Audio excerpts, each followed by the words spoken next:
Alors bonjour à toutes et à tous, bienvenue au Café de Paris. Nous sommes là pour vous présenter aujourd'hui une variante de la fameuse et célèbre crêpe Suzette. Donc on s'est amusé à transformer cette recette et à l'aménager, on va dire, d'une autre manière. Donc je vais vous présenter la recette de la crêpe à la farine de châtaigne flambée façon Suzette. Avec tous les ingrédients que j'ai ici. Donc je vais vous montrer déjà la base de la pâte à crêpes. Alors dans un premier temps, j'ai farine blanche et farine de châtaigne. Voilà, donc la farine de châtaigne, on peut la passer à la passette, je l'ai bien précisé dans la recette, de façon à éviter les grumeaux. Souvent c'est une farine qui est assez dense, et donc elle va souvent provoquer quelques grumeaux. Donc pour éviter ça, il faut la passer avec une petite passette.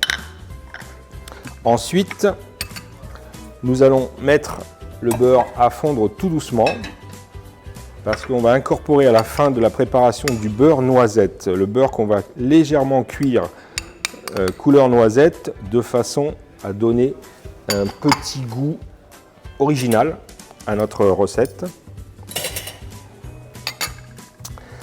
Alors, dans notre farine, on ajoute une pincée de sel, classique, c'est l'exhausteur de goût. Nous avons ici 3 œufs, nous avons ici 70 centilitres de lait,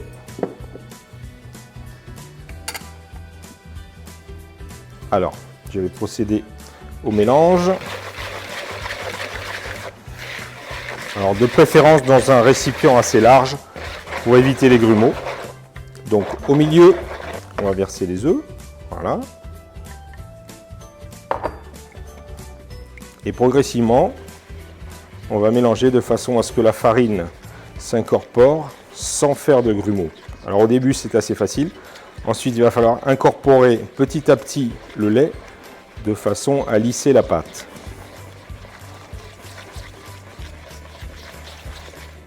Alors là, je prends une petite partie du lait.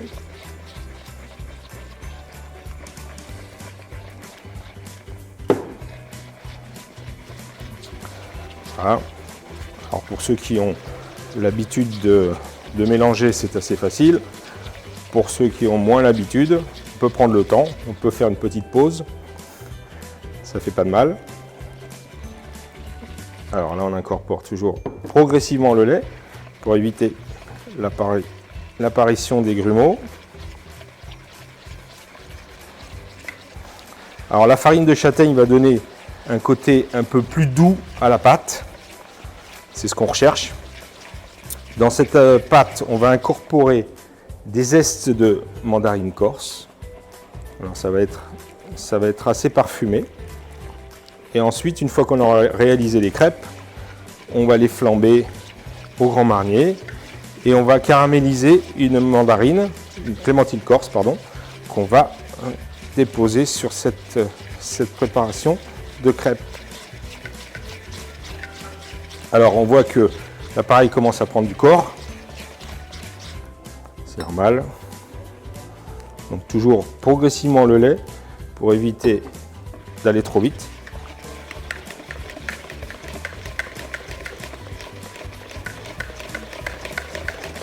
Voilà, après, il faut bien lisser énergiquement, voilà, de façon à éviter la formation des grumeaux. Une fois que l'appareil est trop liquide, on n'arrive plus à travailler l'appareil pour effacer ces grumeaux. Voilà.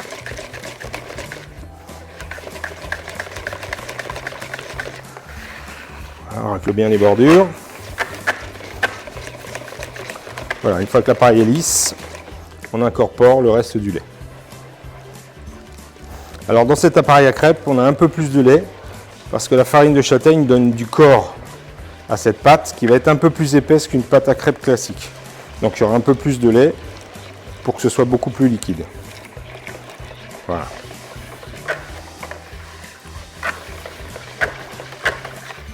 Voilà. Donc là dans notre appareil, on va incorporer notre beurre. Donc le beurre, on va le cuire noisette et on va le verser dans l'appareil.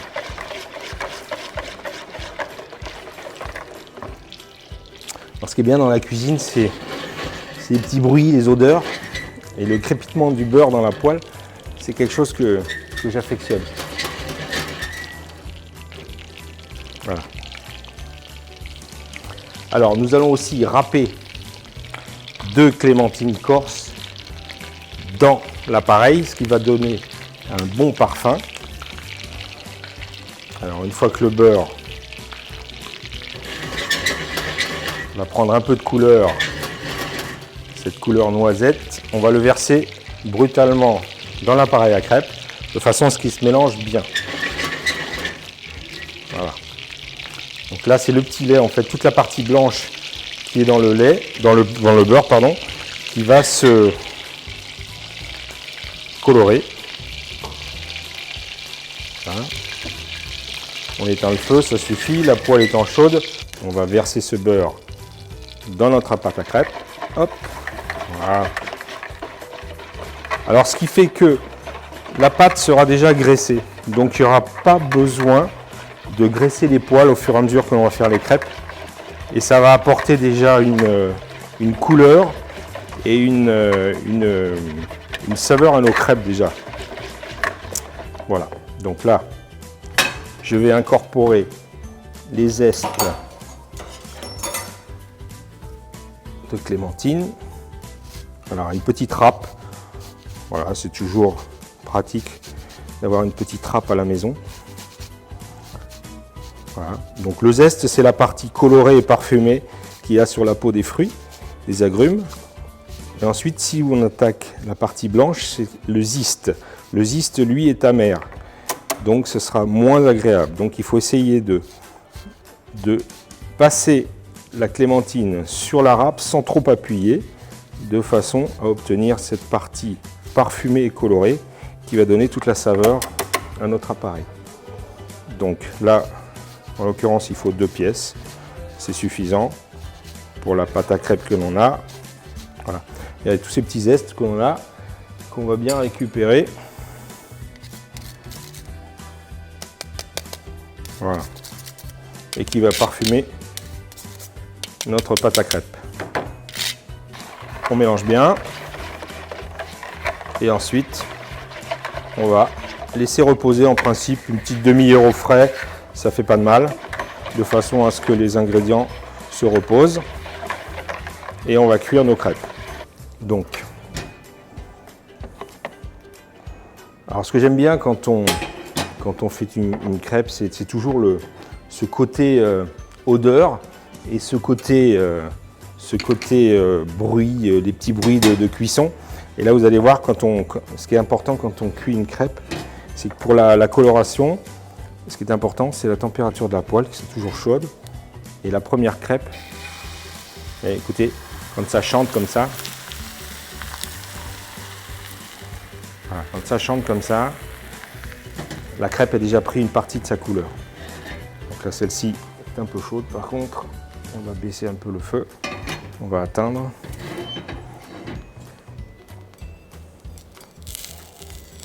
Ce qui est important, c'est toujours la première coloration.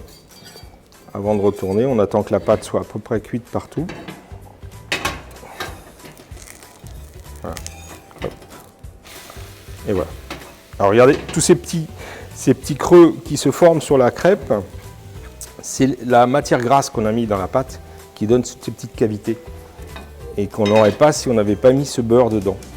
Donc en fait, ça a déjà donné une petite partie de la couleur et en même temps une belle forme à cette crêpe qui a déjà 50% de sa réussite avant de finaliser la cuisson. Alors, on va en faire une deuxième.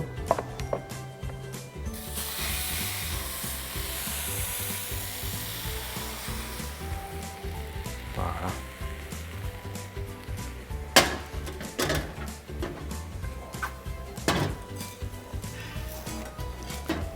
Hop.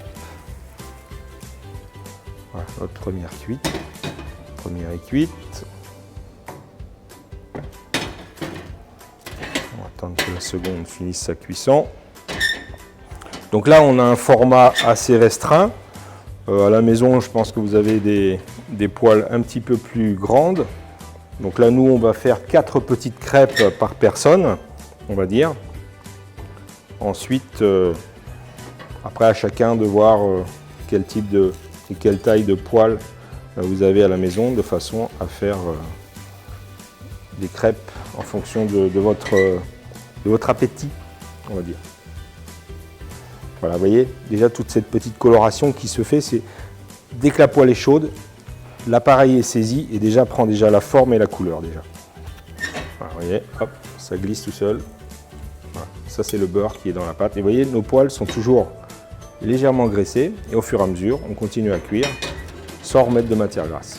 Maintenant, nous allons passer à la deuxième partie de notre recette. Voilà. Alors pour les ingrédients, je vais récupérer nos 2 clémentines que je vais peler.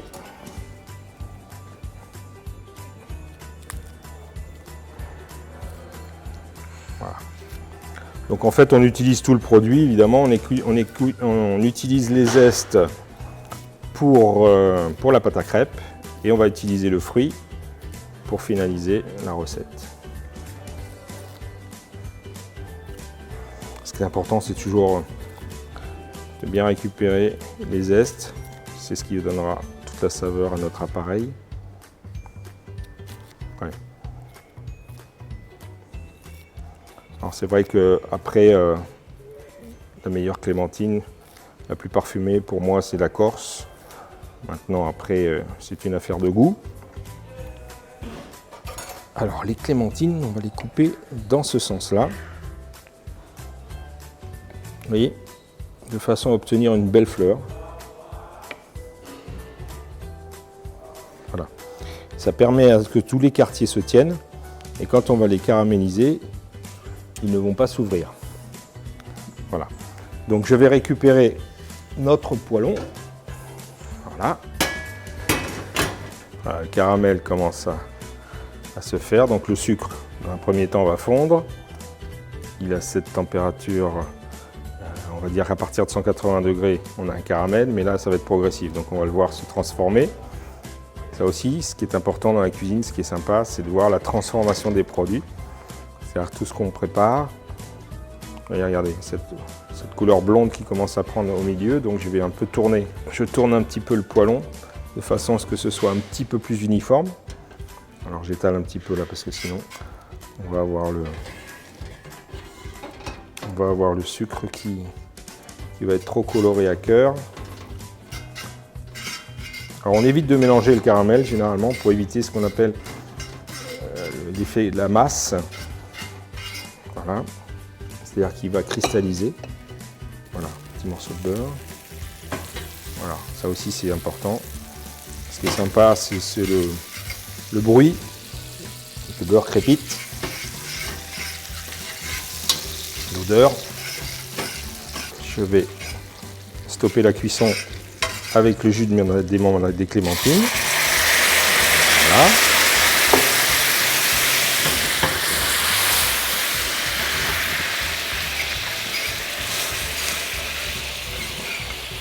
Voilà. Là, je ramène bien tout le sucre qui est caramélisé sur le bord de façon à ce qu'il se liquéfie et qu'il se mélange au jus de fruits. Voilà. Ah, ça sent bon là. Ça commence à être bien.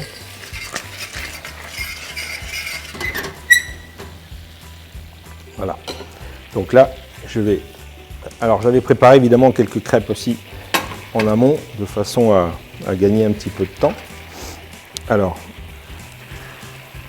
vous voyez, on va cuire nos crêpes dans ce jus, dans ce sirop. Voilà, je vais rajouter un petit peu de jus. Voilà, comme ça, ces crêpes vont gonfler et s'imbiber de notre caramel. Alors, on va les tourner de façon à ce qu'elles soient bien imbibées de notre première préparation, juste avant le flambage. voyez, les crêpes sont bien brillantes, elles se gonflent.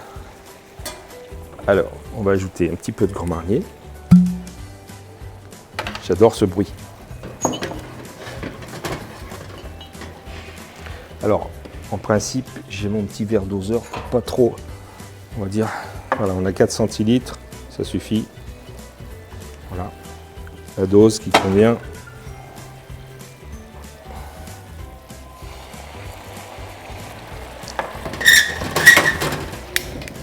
Voilà. Voilà le flambage avec l'odeur, c'est magnifique. Alors, nos crêpes sont bien gonflées. On va les plier comme il se doit.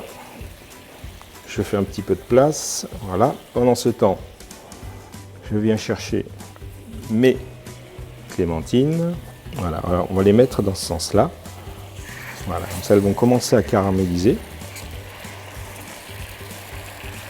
Voilà, tout doucement. On va préalablement déjà préparer un petit peu les crêpes dans l'assiette.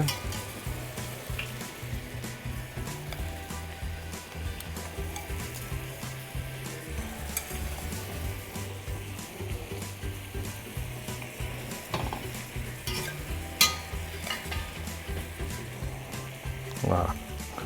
Là, chez nous, on met 4 petites crêpes comme ça, de façon à ce que ça fasse une belle assiette.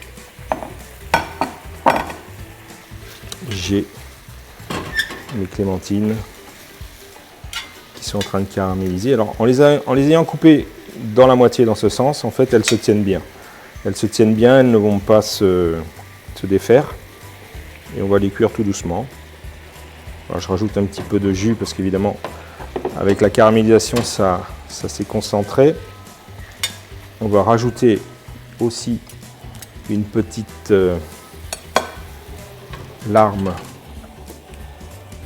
de Grand Marnier. Voilà. Parce qu'on est généreux et parce que c'est bon.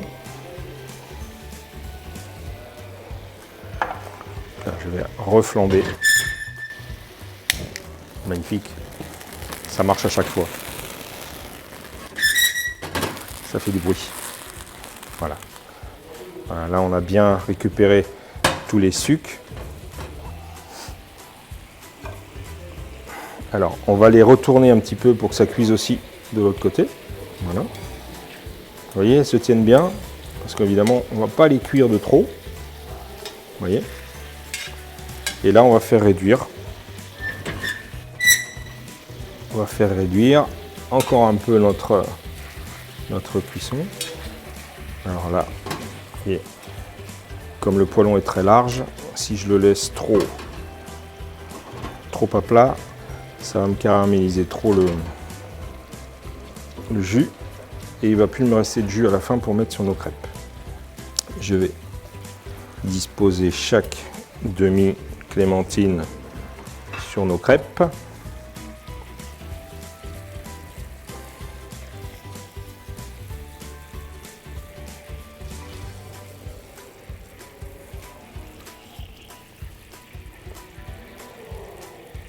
Et voilà. Notre caramel qui reste au fond du poêlon va venir faire briller le tout. Voilà, magnifique. Ça c'est le meilleur moment. On a la salive qui arrive en bouche. C'est la gourmandise. Voilà, c'est magnifique. Et voilà. Donc là, nous avons la crêpe à la farine de châtaigne, flambée au Grand Marnier et clémentine corse, recette au Café de Paris.